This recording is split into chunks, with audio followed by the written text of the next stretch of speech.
¿Qué tal? Saludos y bienvenidos un día más a los encuentros digitales del Grupo Multimedia de Comunicación La Cerca. Hoy es momento de analizar y hacer balance de ciertos asuntos de actualidad regional, pues de la mano de la consejera de Educación, Cultura y Deporte de la Junta de Castilla-La Mancha, Rosana Rodríguez. Muy buenos días. Hola, buenos días, Carmen. Gracias por acompañarnos en esta entrevista. Yo encantada de poder estar con vosotros.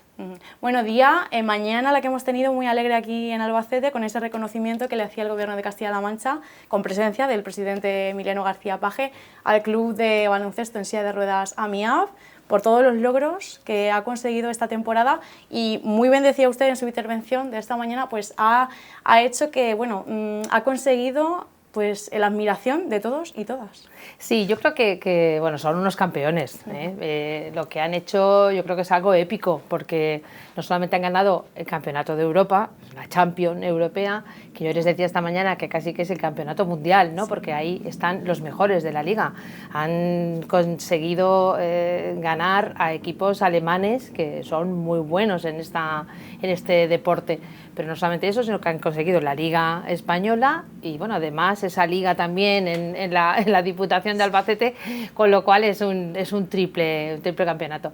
Pero lo más importante yo creo que es la fortaleza, este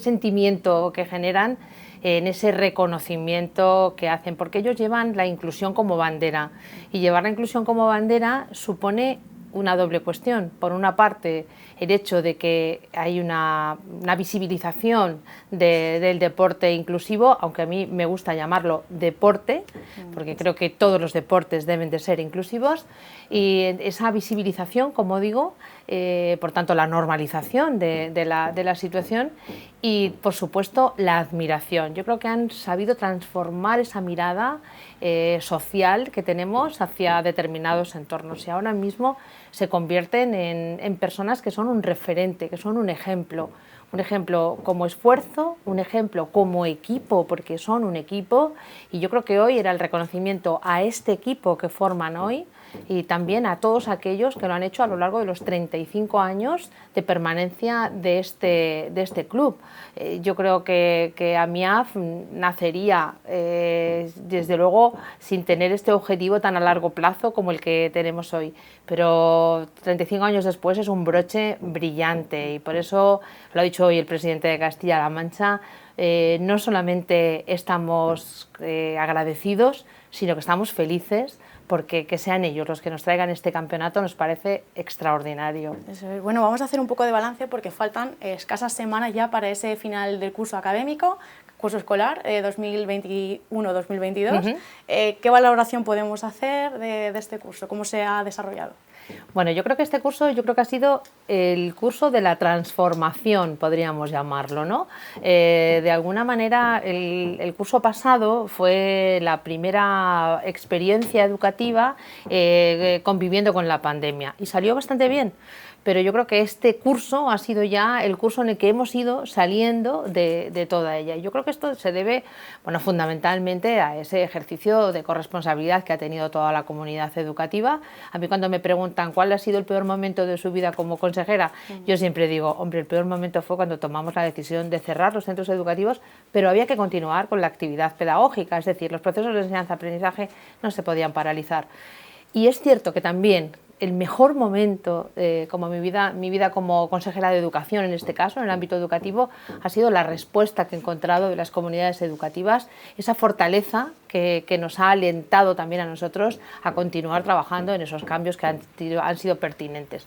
Pero yo creo que este curso, además de esa salida de la pandemia, de la que ya podemos decir que, aunque continúen determinadas cuestiones que van a permanecer ya de forma excepcional y singular en cada uno de los centros, sí que es cierto que hemos asistido también a la consolidación de muchos proyectos que estaban en las comunidades educativas y que hoy podemos hablar de que ya son parte, digamos, inherente a los propios procesos, a los propios proyectos educativos. Me estoy refiriendo, por ejemplo, a programas como STEAM, que sabéis que es la metodología en la que las ciencias, la tecnología, las matemáticas, las artes tienen una proyección interdisciplinar, se trabaja por proyectos y, por tanto, también con la igualdad de hombres y mujeres, con la igualdad de niños y niñas en el ámbito de la ciencia. Hemos pasado de 15 centros educativos que tenían y trabajaban con metodología STEAM en el 16, ahora en este curso con 281 centros educativos que trabajan con esta metodología, y esta acción ya es imparable porque probablemente sean muchos más al año que viene. Pero también estamos trabajando en los planes de igualdad. Más de 450 centros de nuestra región están trabajando ya en estos planes de igualdad. Tenemos también todo ese cambio en la metodología que traen las herramientas digitales. Son 79.000 los dispositivos informáticos que tenemos en los centros que hemos ido implementando, y serán muchos más probablemente al paso del tiempo. Y sobre todo dos cuestiones que para nosotros son fundamentales. Una que se refiere a la formación del profesorado, en el que desde luego nos sentimos sumamente satisfechos porque la respuesta que estamos teniendo por parte del profesorado es increíble. Estamos subiendo exponencialmente el número de acciones formativas, dedicamos mucho presupuesto a la formación del profesorado, un presupuesto necesario para hacer ese cambio importante en lo que confiere a la estructura de la escuela, pero sobre todo también en el ámbito de la inclusión educativa. No dejamos de poner esfuerzos, recursos, tanto en recursos humanos como recursos materiales, para hacer realidad eso que para nosotros es una máxima, que es la igualdad, es la base de la educación. Entonces, la base de la educación es la igualdad. Sin la igualdad, sin esa percepción de inclusión educativa, no podremos dar una respuesta educativa adecuada a nuestros alumnos y nuestras alumnas, y de ahí que desde luego cada vez sean más lo que dedicamos, los recursos que dedicamos a esa inclusión educativa. También por eso quizá seamos un referente a nivel nacional como comunidad autónoma en ese ámbito. Durante este curso se ha tenido que afrontar también esa escolarización de los niños y niñas que venían refugiados de esa guerra de Ucrania. ¿Cómo se ha desarrollado este asunto? Y no sé si se van a establecer también los mismos métodos, protocolos de cara al próximo curso. Bueno, nosotros ahora mismo tenemos más de 800 alumnos y alumnas ucranianos matriculados en Castilla-La Mancha. Nosotros hemos abordado la escolarización en principio con la máxima normalidad, es decir, y con la máxima eficacia. Hemos sido rápidos en la escolarización. En cuanto que llegaban esos niños, han sido escolarizados en los centros educativos, con la pretensión además de hacerlo en aquellos centros educativos, no en un solo centro, sino en toda la red de centros, para que digamos, la inclusión y la incorporación al proyecto educativo de la región fuera mejor y mayor.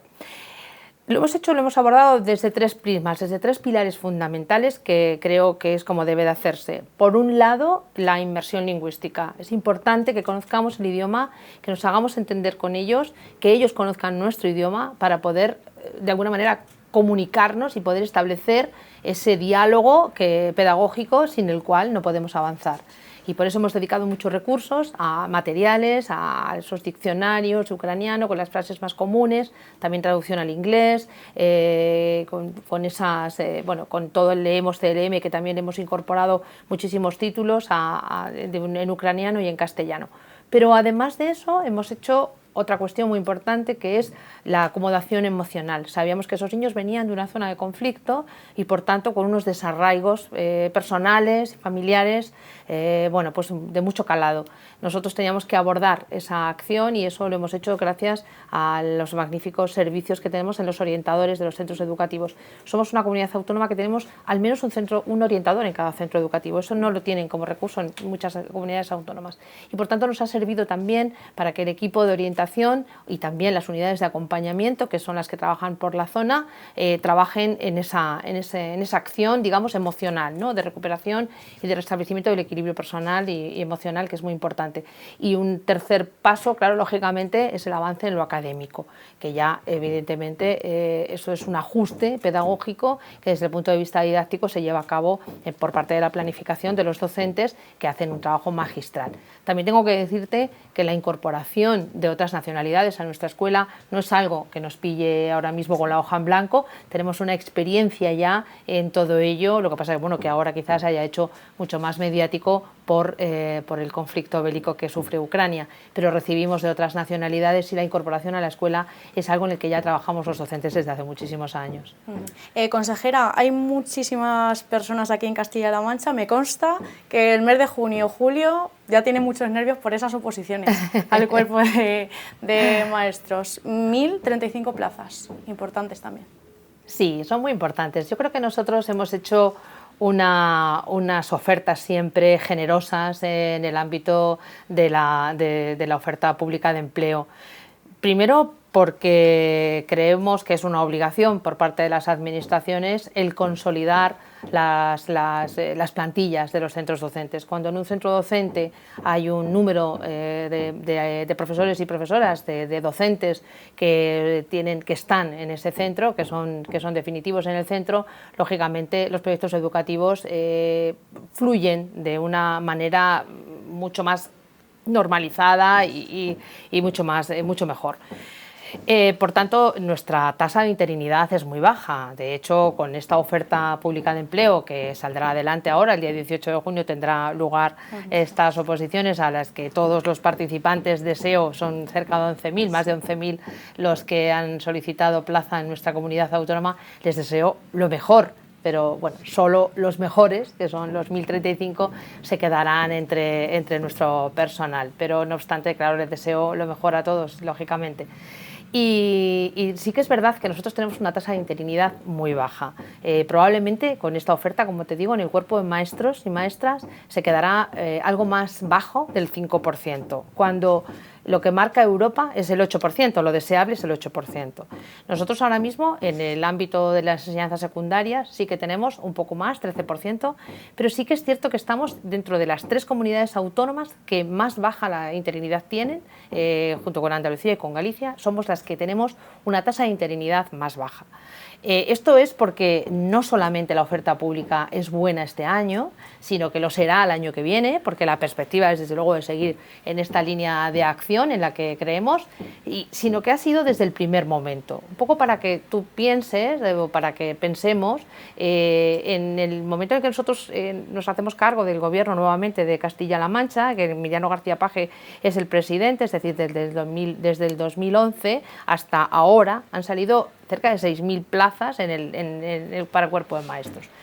Mientras que en los 4 años que gobernó el Partido Popular fueron 213 plazas a que se sacó en toda la legislatura para el cuerpo de maestros. Por tanto, la diferencia es esa, la diferencia es que nosotros creemos que es importante que las personas ocupen esas plazas, porque además existe la realidad en nuestra red de centros y lógicamente siempre en maestros y maestras habrá mucha más baja la tasa de interinidad, pero es también lógico porque en la formación profesional la fluidez de las enseñanzas son enseñanzas no obligatorias, por tanto la oferta de la enseñanza, la demanda de esas enseñanzas es más difícil de ajustar, también hay un nivel de optatividad mayor, porque lógicamente son enseñanzas que ya requieren una especialización y por tanto es más complicado hacer esa bajada hasta el 5%. Pero no obstante, con la oferta del año que viene, probablemente esa oferta se quedará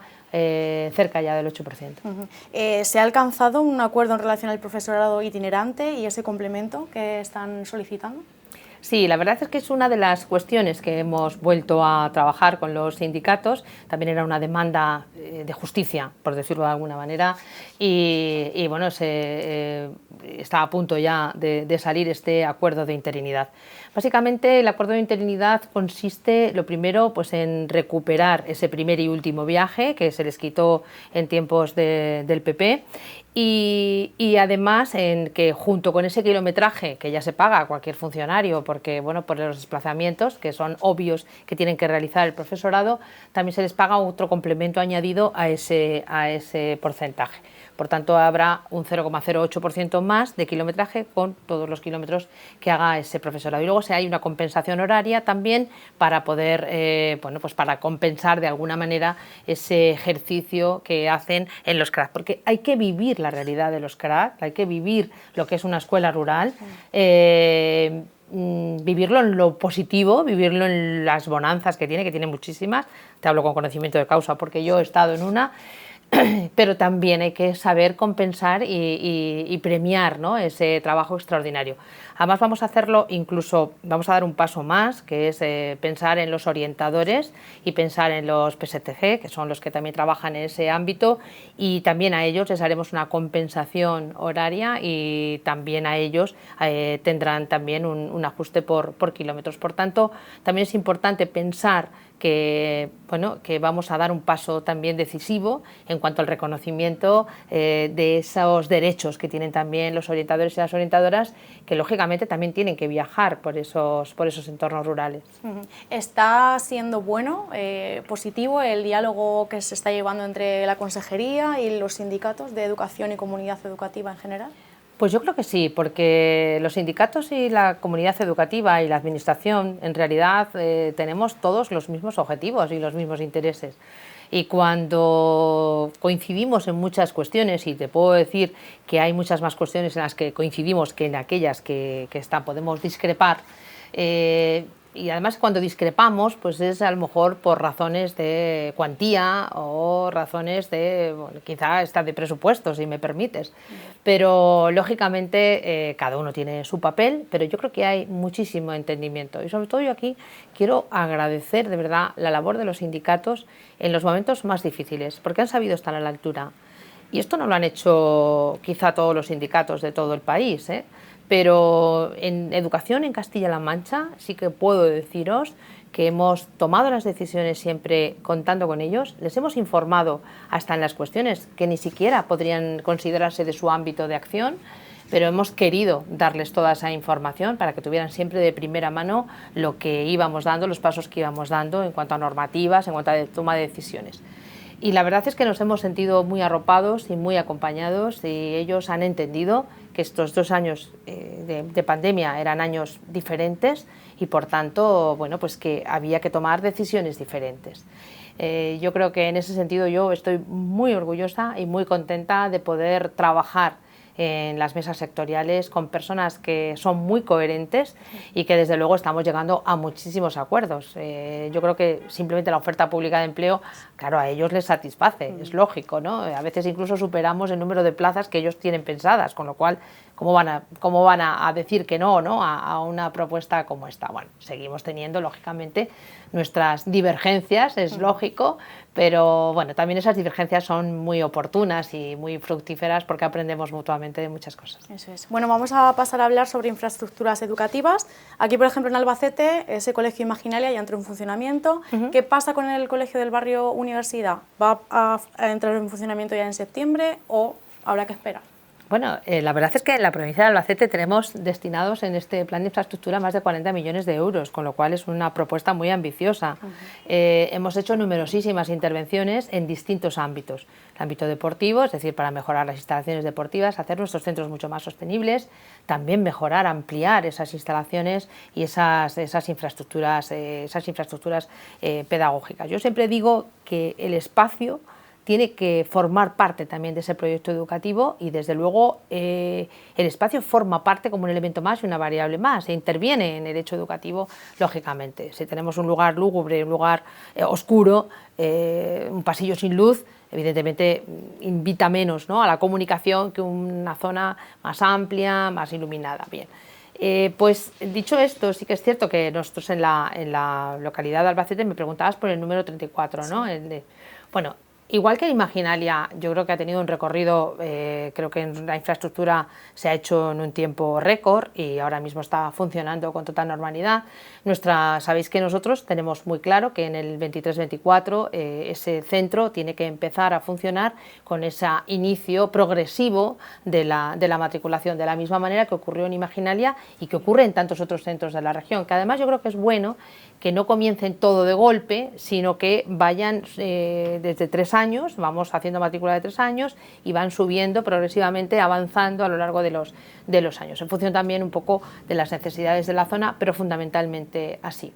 Bueno, en este momento nosotros estamos hablando permanentemente con la empresa porque sabéis que la obra no va todo lo rápido que nosotros quisiéramos y nuestra intención desde luego es que vaya pues con la máxima rapidez y nuestro compromiso es ese, el decir que en el 23-24 esa matriculación sea efectiva.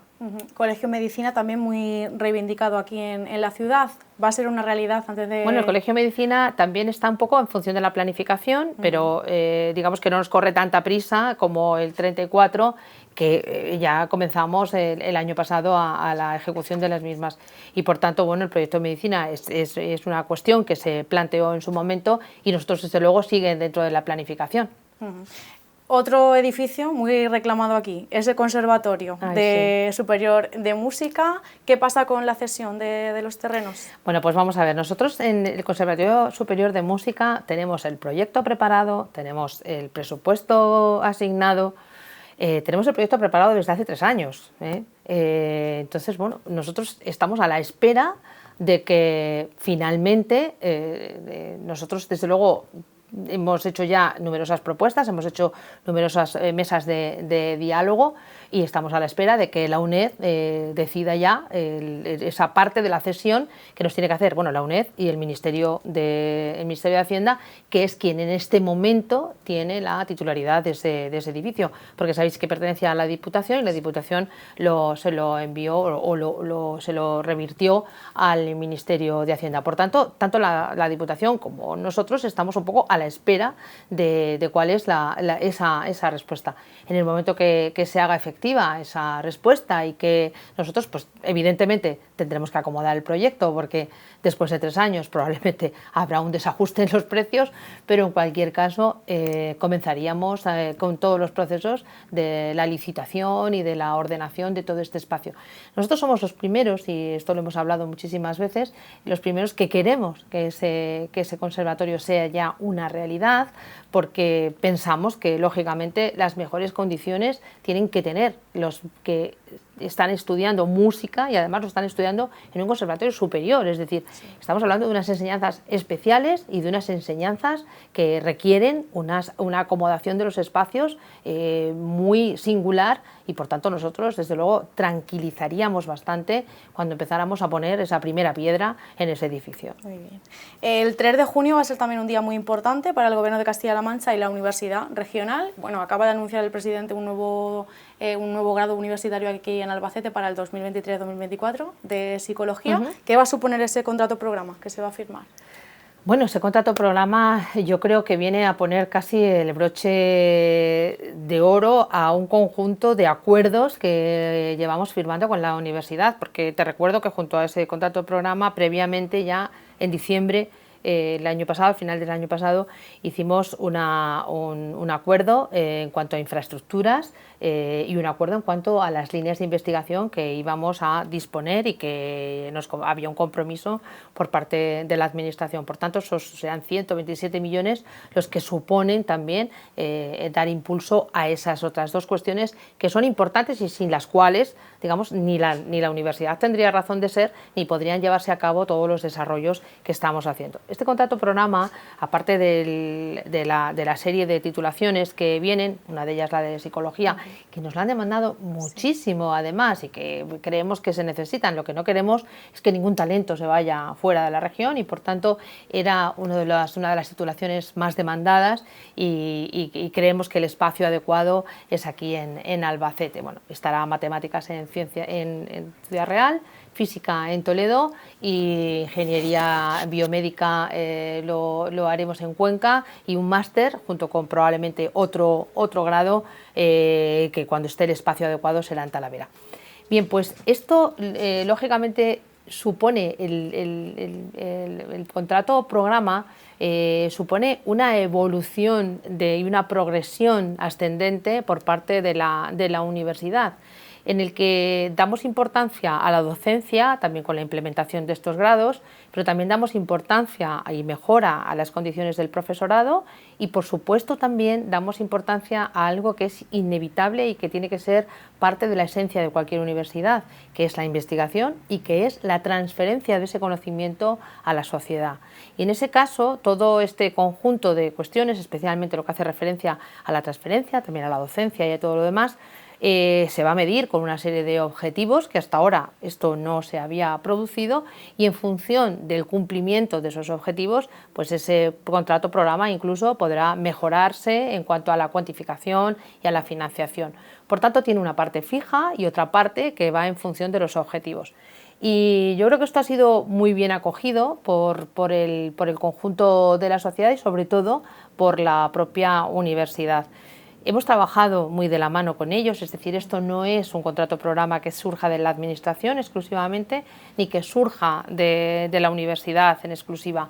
Yo creo que el trabajo es colaborativo y debe de ser así. Desde luego nosotros vamos a seguir impulsando y vamos a seguir financiando, porque si os dais cuenta, veníamos, cuando nosotros llegamos en el 2011, había habido el mayor recorte que había habido en universidades. Un 40% del dinero que se asignaba a la universidad fue reducido. Nos encontramos con un presupuesto de 98 millones de euros y ahora mismo imaginaros cómo está. Es decir, hemos más que doblado ese presupuesto. Por tanto, yo creo que esto habla de la buena salud que goza el entendimiento y el diálogo entre la universidad y el gobierno regional. Bueno, ya próximamente se va a comenzar a impulsar esa estrategia también de escolarización de los 0 a 3 años, muy importante, y qué va a suponer también para la región. Bueno, lo primero que supone es que yo creo que por primera vez una ley contempla la educación desde 0 años hasta las etapas posobligatorias. Pero habla del reconocimiento de ese primer ciclo de la educación infantil, que es de 0 a 3 años, el primer ciclo, y le da una categoría educativa, es decir, ya no son desde hace mucho, pero bueno, no son jardines de infancia, no son guarderías, no son CAIs, no son centros asistenciales, son centros educativos. Y eso es muy importante, porque supone que es ese reconocimiento a la labor que se hace en estas edades para la evolución del desarrollo y el aprendizaje de un alumno o una alumna. Por tanto, esto ya en principio es algo que teníamos que poner con luces de neón en el ámbito educativo. Y las que hemos trabajado en educación infantil sabemos mejor que nadie la relevancia que tiene esa intervención educativa en estas etapas tan primeras, ¿no? Etapas, la primera vida de un niño, lo decisivo que es esos 3 años, de 0 a 3 años, en la vida de una persona. Pero junto con eso, pues ahora nosotros tenemos esa posibilidad de ampliar esa oferta, lo haremos de la mano de los municipios, vamos a hacerlo en un ámbito municipalista, porque creemos también en esa relación que tienen que tener las escuelas infantiles, que tienen que tener los centros de 0 a 3 años y esa vinculación con el municipio, porque además es una relación muchísimo más directa. Y por tanto, pues vamos a empezar a firmar ya los convenios con los ayuntamientos. Firmaremos como 10 convenios más o menos, creemos aquí a final de mayo, y la idea es que por lo menos sean 100 los que hagamos de aquí hasta finales de verano, de tal manera que esas acomodaciones de las infraestructuras van a comenzar, y sobre todo lo que queremos es tampoco lesionar, ¿no? esos otros centros privados que en algún momento pues pueden haber desarrollado su vida en los centros urbanos. Nosotros vamos a dedicarnos a esos espacios en donde por problemas de despoblación o por problema de número de habitantes no hay un espacio educativo para esos alumnos y alumnas, y desde luego esto será garantista de esa evolución, de esa educación en estas etapas. 3.700 plazas educativas creo que dan para mucho. Quedan meses de verano hasta que comience otro nuevo curso escolar, que cómo está previsto desarrollarse, porque recordemos esos nuevos decretos de la Ley Nueva de Educación, con todo el desarrollo que conlleva. ¿De qué manera vamos a poder ver? Yo creo que lo primero es que, aparte de lo que supone un cambio siempre, ¿no? Un cambio de normativa, es un poco la movilización de determinadas cuestiones. Pero yo creo que como todo es un reto, y los retos siempre son ilusionantes, y por tanto esa es la idea que también tiene que incorporarse, ¿no? A los centros educativos. Ahora mismo comenzará, ya sabéis, la LOMLOE a instalarse en los cursos impares, y poco a poco luego al año siguiente lo hará en los cursos pares. El desarrollo de los currículum, que ahora está en fase de trámite administrativo, bastante más adelantado, infantil y primaria, Y el de secundaria ahora mismo estamos en las mesas sectoriales, en los consejos con la regional, etcétera. Pero básicamente yo quiero decir tres cosas. Una, el amplio abanico de participación que han tenido estos decretos. Porque nosotros llevamos trabajando en la ordenación académica, en los perfiles de salida, en el trabajo por competencias, en la distribución de todo el desarrollo de todos estos currículum, no solamente en el Ministerio con personal de nuestras propias consejerías, es decir, profesorado de Castilla-La Mancha que se ha incorporado a esos grupos de trabajo en el Ministerio, sino también en la propia consejería con esos grupos que hemos hecho para trabajar.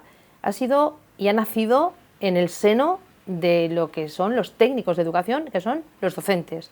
Por tanto, no es un currículum que surja de ninguna chistera, de ningún despacho, de ningún lado, sino que es algo que está sobre el territorio, que está en el terreno, que están con personal que está trabajando en los centros educativos y también con los equipos directivos, muchos de ellos que han participado en la elaboración de estos decretos.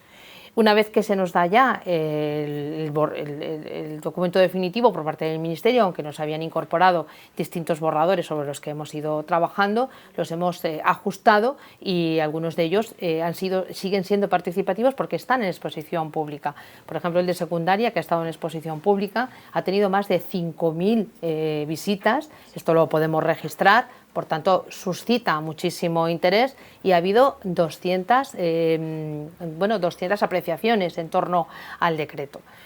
Pero nosotros estamos contentos y creemos que, bueno, por ejemplo, en el ámbito de la secundaria o de la educación del bachillerato, aparte de los bachilleratos diferentes, de bachillerato general que se incorpora por primera vez a la elaboración del currículum, por ejemplo, en secundaria nosotros hemos hecho una ordenación académica de tal manera que hemos incorporado tres cuestiones que nos parecen fundamentales dentro del 40% que nos permite la acomodación curricular fuera del 60% que es el que marca el propio Ministerio. Pero hemos querido incorporar, darle muchísima relevancia al sentimiento emprendedor, a lo que es las propias iniciativas, las tomas de decisiones, el conjunto de las estrategias que tiene que tener una persona para incorporarse, ¿no?, a ese mundo laboral, y nos parece importante preparar a los alumnos y las alumnas para ese mundo que se van a encontrar después. También hemos querido dar muchísima relevancia a nuestra esencia como región, de ahí la importancia de la incorporación de algunos elementos relacionados con el folclore, con nuestra propia esencia, ¿no?, con nuestra propia identidad, para que se conozca todavía mucho más nuestra historia y nuestra relación con ella. Y por último, lógicamente, la digitalización. La digitalización es un tema transversal, pero además la hemos incorporado en todos los cursos de la ESO, también por supuesto en los cursos de secundaria, de bachillerato, y por tanto o bien opcional o bien de forma definitiva, como obligatoria, esa materia también ha tenido muchísimo peso específico. Yo creo que es muy importante, sobre todo porque la nueva ley, ¿no?, traerá esos enfoques de modernidad, esos enfoques en la igualdad, esos enfoques relacionados con la Agenda 2030, esos enfoques que hablan también de cómo el alumno o la alumna tiene que incorporarse a un mundo variable, a un mundo distinto y a un mundo cosmopolita y global. Y por tanto la educación también tiene que ser parte de la sociedad, no puede vivir al margen de ella, ¿no? Ratios, no sé si se van a tomar algunas medidas para bajar las ratios el próximo curso. Bueno, las tenemos muy bajas, la verdad es que las tenemos muy bajas. Nosotros cuando llegamos teníamos las ratios ilegales, porque no se ajustaban al decreto y a la ley nacional. Hemos tenido que ir revirtiendo esas ratios y bajándolas hasta los estándares que marca la ley. Por tanto, tenemos unas ratios acomodadas a la legislación vigente. No obstante, sabéis que para el curso que viene, ya en 3 años, comenzamos la ratio con 22 alumnos en 3 años, infantil 3 años, que después irá continuando progresivamente a medida que vayan avanzando. Pero no obstante, la mayor parte de nuestros centros educativos tienen la ratio muchísimo más baja. Es decir, tenemos, por ejemplo, en bachillerato que la ratio, ¿no?, debería de estar en 35. Bueno, tenemos el 98% de los centros educativos de la región tienen menos de 30 alumnos por aula. Es decir, estamos hablando de que la mayor parte de nuestra ratio media está muy por debajo de los límites que marca la ley. De todas maneras, la ratio, si me permites, a mí me parece muy importante, pero identificar solo la calidad educativa con la ratio me parece un ejercicio muy simplista. Y los que estamos en educación sabemos que esto no es real, que no puede ser que nosotros trabajamos con muchísimas más variables. La calidad educativa no solamente tiene que ver con el número de alumnos por aula, tiene que ver con muchas más cosas. Y entonces, bueno, es todo un conjunto, ¿no? Una globalidad que conviene también aclarar, porque a veces se identifica de forma unívoca y no es verdad. Bueno, uno de los principales problemas es, bueno, esa tasa de abandono escolar. En el 2021 en Castilla-La Mancha estábamos en un 18,2%. No sé qué actuaciones en este sentido pues están llevando a cabo para reducir esta tasa. Bueno, nosotros hemos bajado ya la tasa en 2,5 puntos. Ahora está en el 15,5%. La verdad es que nosotros cada vez estamos más bajos en la tasa de abandono escolar temprano. Como te decía con las ratios, la tasa de abandono escolar temprano no solo tiene que ver con el sistema educativo, tiene que ver con otras tantas cuestiones, unas cuestiones de empleabilidad, del empleo, de la oferta que hay fuera, porque a veces cuando mejores económicamente funciona un determinado país, a veces tiene unos índices de abandono escolar anteriores, porque el abandono escolar no es que un niño sea fracaso escolar, no es que suspenda, es que acaba su escolarización cuando acaban los estudios obligatorios, es decir, no continúan las enseñanzas posobligatorias. Pero no quiere decir que no tenga, puede haber hecho la ESO, estar titulado por la ESO y después ya no continuar sus estudios. Si la oferta del mercado laboral es muy grande, pues algunos deciden acudir al mercado laboral con esos estudios básicos. Nuestra intención es que eso no se haga, sino que se terminen especializando y formándose más. Pero dicho esto, sí que es verdad que nosotros atajamos esa brecha desde muchas perspectivas. Tenemos los programas PROA Plus, tenemos incluso las comunidades de aprendizaje en aquellos centros donde hay problemas de frustración familiar o de convivencia, etcétera, para mejorar, ¿no?, esos índices. Tenemos también todos los planes de refuerzo educativo,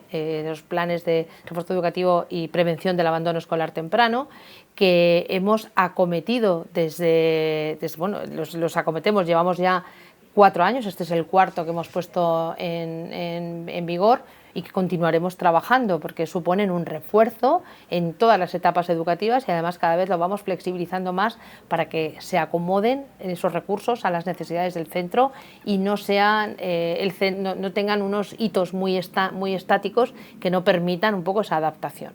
Tenemos los gabinetes de orientación, tenemos las unidades de acompañamiento que también son muy importantes y tenemos también la formación profesional básica, que es muy importante y que supone allanar el camino a aquellos alumnos o alumnas que quieren continuar su labor formativa, que quieren titular con esa doble titulación que les permite, con la ESO y con esa capacitación laboral para un determinado ámbito o familia laboral, y que ha permitido a muchos alumnos y muchas alumnas tomar esa fortaleza, esos resortes para continuar su vida formativa. Algunos han continuado con los ciclos formativos y algunos incluso están en la universidad después de acabar esos ciclos formativos. Pero en cualquier caso, lo que tenemos que tener claro es que el currículum en ningún caso tiene que ser una barrera para el aprendizaje. No, el currículum tiene que ser una herramienta de apoyo al aprendizaje.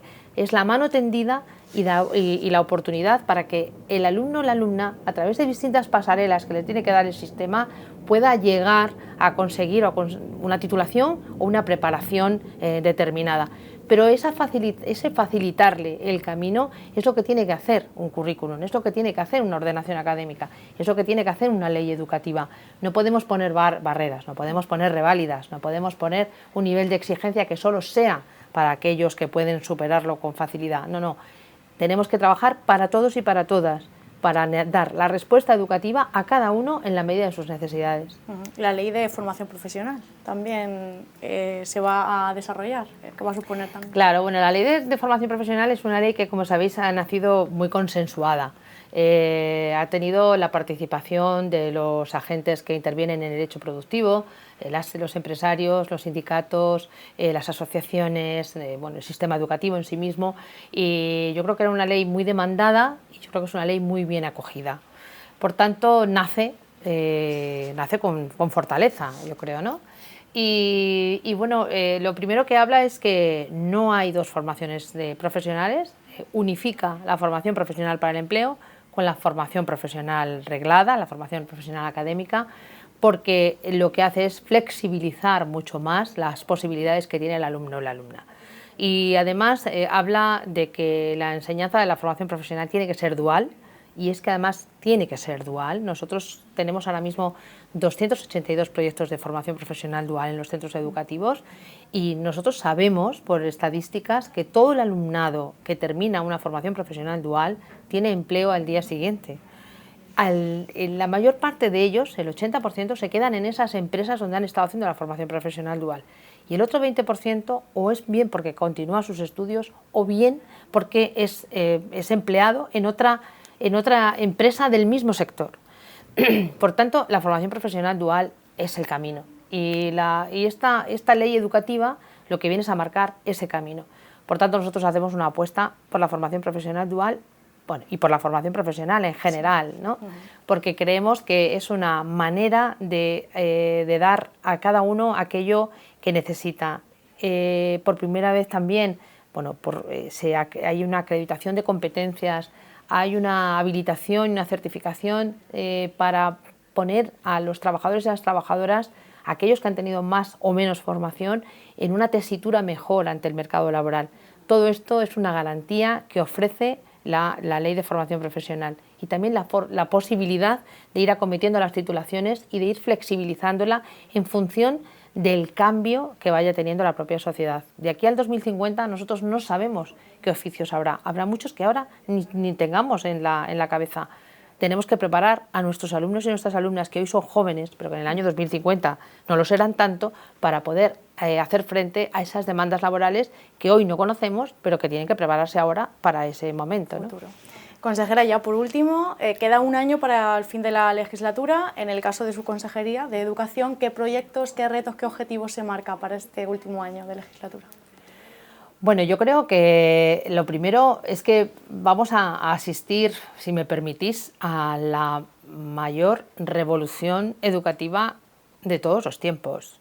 Yo creo que no sé, desde el siglo XVIII quizá, por no aventurarme tanto, pero por no decir antes, pero desde el siglo XVIII hasta yo creo que es la mayor revolución. Y me refiero a la revolución porque van a cambiar las metodologías, van a cambiar las herramientas de trabajo en los centros educativos, va a cambiar incluso la propia estructura y organización del sistema educativo y, por tanto, yo creo que estar ahí es algo que es bonito. Bueno, me refiero, por ejemplo, pues un tema mucho más concreto, ¿no? La digitalización. Si hablábamos de que la digitalización había sido ya uno de los pilares de este curso, desde luego al año que viene, donde habrá pues, una pizarra digital en cada una de las aulas de Castilla-La Mancha, su ordenador en cada una de las aulas de Castilla-La Mancha, esa capacidad y esa flexibilidad de poder trabajar en distintos espacios, esa sensación de la fluidez de un aula que va mucho más allá de las paredes de la misma, ese concepto el año que viene ya será una realidad, ¿no? La inclusión educativa, seguiremos avanzando en inclusión educativa. Desde luego ya te he dicho que somos un referente, pero queremos serlo todavía mucho más. Entonces, bueno, pues vamos a seguir trabajando en ese ámbito. El apoyo a la escuela rural, para nosotros es muy importante. Creemos en la escuela rural, necesitamos a la escuela rural. Nosotros somos la única comunidad autónoma que mantiene una escuela rural con 2 alumnos incluso, y que la abre con 4 alumnos. Pero vamos a seguir apostando por esa escuela rural porque es el pulmón de muchos pueblos, de muchas localidades, y nosotros, desde luego, en nuestra morfología, que es una morfología muy rural, no podemos olvidarnos de algo esencial que es nuestro mundo rural. Seguiremos apostando por dimensionar la formación profesional, por flexibilizarla mucho más y por acomodarla aún más a esas necesidades que tiene el sector educativo. Y desde luego pues seguiremos con la formación del profesorado. Al año que viene todavía habrá muchísima más formación del profesorado. Tendrán su plan digital de centros al año que viene y desde luego vamos a seguir apostando por esa formación. Y la formación, siempre digo que no es la formación que quiere la Administración, sino que es una formación base, pero sobre todo una formación que se ajuste a lo que demanda nuestro profesorado, porque nosotros vamos readaptando y reacomodando esas necesidades a lo que nosotros ofertamos. Y por tanto yo creo que es un año pues de muchísimo camino, de muchísimas ilusiones y de poner en práctica y realidad pues algo, muchas de las cuestiones que algunas están todavía, ¿no?, en el papel, pero es cierto que cuando te acercas a los centros y ves esa relación entre los departamentos, ese trabajo conjunto que hacen interdisciplinar, yo de verdad que estoy tan contenta con la labor que hacen los docentes de esta región, que creo que tenemos a nuestro alumnado en las mejores manos del mundo. Se dedican a la profesión más bonita del mundo y además tenemos los mejores profesionales.